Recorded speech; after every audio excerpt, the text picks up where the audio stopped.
अस्सलाम वालेकुम students, hope so आप सब खैरियत से होंगे। जैसे कि आप लोग जानते हैं कि हम फर्स्ट ईयर के न्यू मैथ्स को डिस्कस कर रहे हैं, जिसमें हम आज एक्सरसाइज 1.1 के लास्ट क्वेश्चन को स्टडी करेंगे। क्वेश्चन नंबर 9 में लिखा हुआ है शो डैट, हमने इट्स मीन्स दैट कि हमने प्रूव करना है, शो करना है the value of iota power n। It's means के हम यहाँ से स्टेटमेंट को खुद से बनाएंगे मैथमेटिकल फॉर्म इसकी। तो iota power n for n belongs to natural number, n belong कर रहा है नेचुरल नंबर से and n is greater than to 4। हम यहाँ पे ये चीज लिख लेंगे क्योंकि ये कंडीशन है क्वेश्चन में, ठीक है। इज अयोटा पावर आर, ये किसके इक्वल है? अयोटा पावर आर के इक्वल है। ये चीज ही हमने प्रूफ करके देनी है। And what is R? R is the remainder of the number. आपके पास जो भी नंबर है, जो कि हमारे पास किस जो नंबर है वो n बिलोंग कर रहा है नेचुरल नंबर से, वो किस पे डिवाइड हो रहा है? 4 पे। अब 4 पे जब वो डिवाइड हो रहा है तो हम उस नंबर को ग्रेटर देन जब 4 लेंगे तो आपके पास वो नंबर है, लेट 5 हम ले लेते हैं। एक एग्जाम्पल ले लेते हैं हम रिमाइंडर को थोड़ा सा क्लियर करने के लिए। 4 1s आर 4, आपके पास इसका रिमाइंडर क्या आएगा? 1, और ये इसका कोशंट आ जाएगा 1, ठीक है। ये वाली वैल्यू इसका कोशंट होती है और ये वाली वैल्यू इसका रिमाइंडर होती है। एंड अगर आप इसकी जगह लेते हैं 6, 5 के बाद हमने 6 लिया ग्रेटर देन, तो 4 1s आर 4 और इसका रिमाइंडर क्या आएगा? 2, रिमाइंडर 2 और कोशंट आपके पास इसका क्या आ गया? 1। अब ये चीज यहाँ तक अगर आपको क्लियर हो गई है कि आपके पास क्या आ रहा है, उसका क्वोशंट लेस देन 4, रिमाइंडर उसका 1 से छोटा 4 से छोटा आ रहा है। ये जो 4 है इससे ये हमेशा लेस आ रहा है, 1 2 3 0 आ सकता है, ठीक है। तो इससे आपको ये अंदाजा हो गया कि जो आपके पास आर है वो 0 1 2 3 होगा, क्योंकि हमने 4 के रिमाइंडर फाइंड करने हैं। आपको पता है जो भी कोई भी नंबर हो, लाइक अगर आप नंबर 6 के रिमाइंडर्स देखते हो तो वो होंगे 0 1 2 3 4 एंड 5, ये 6 के रिमाइंडर्स होंगे। उससे एक नंबर लेस हमारे पास उस नंबर के कितने होते हैं? रिमाइंडर्स। अगर 6 है तो उसके 6 ही रिमाइंडर्स होंगे, 0 को ऐड करके, 0 1 2 3 4 5, ठीक है। अब आपके पास यहाँ पे नंबर डिजिट दिया हुआ है 4। अब सबसे पहले हम इसकी एक वैल्यू बना लेते हैं, जो हम जानते हैं कि n is equal to 4q plus are.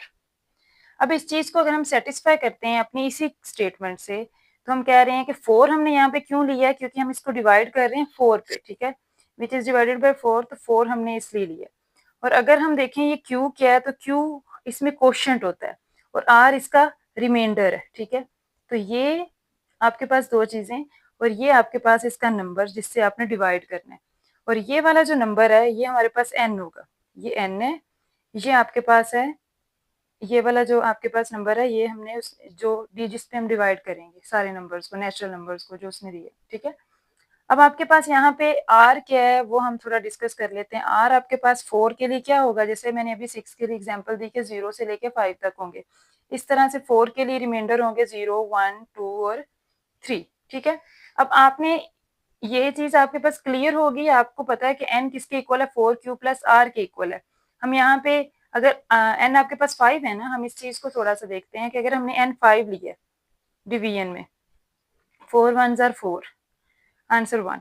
यहाँ पे ये इसका r था और ये आपके पास क्या है? इसका क्वोशंट है, ठीक है।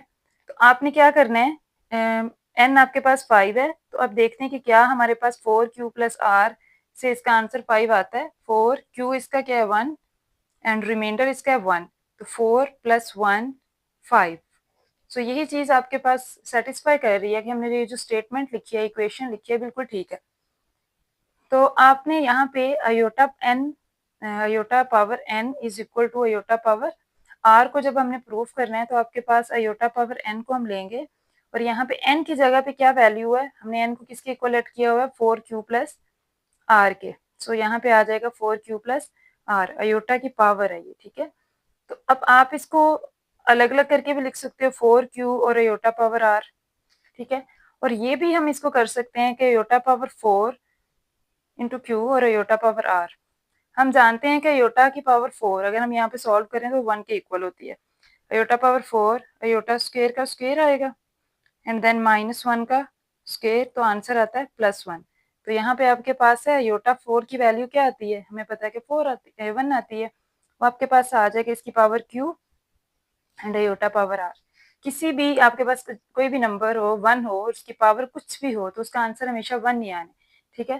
तो अब इसका आंसर क्या आएगा? 1 power Q 1 and iota power R, ये आपस में मल्टीप्लाई होंगे तो अयोटा की पावर क्या आ जाएगी? R, which is the given statement, ठीक है? हमारे पास यही चीज थी जो हमने प्रूफ करनी थी कि iota power n is equal to iota power R है, कि आप अगर नंबर का अयोटा की पावर कोई नंबर लेते हो तो अयोटा की पावर जो रिमाइंडर है वो उसके इक्वल होगी, ठीक है, जितने भी उसके रिमाइंडर्स होंगे। सो ये आपके पास क्या है? इसका फाइनल सोल्यूशन है, iota power n is equal to iota power r, so hence proved.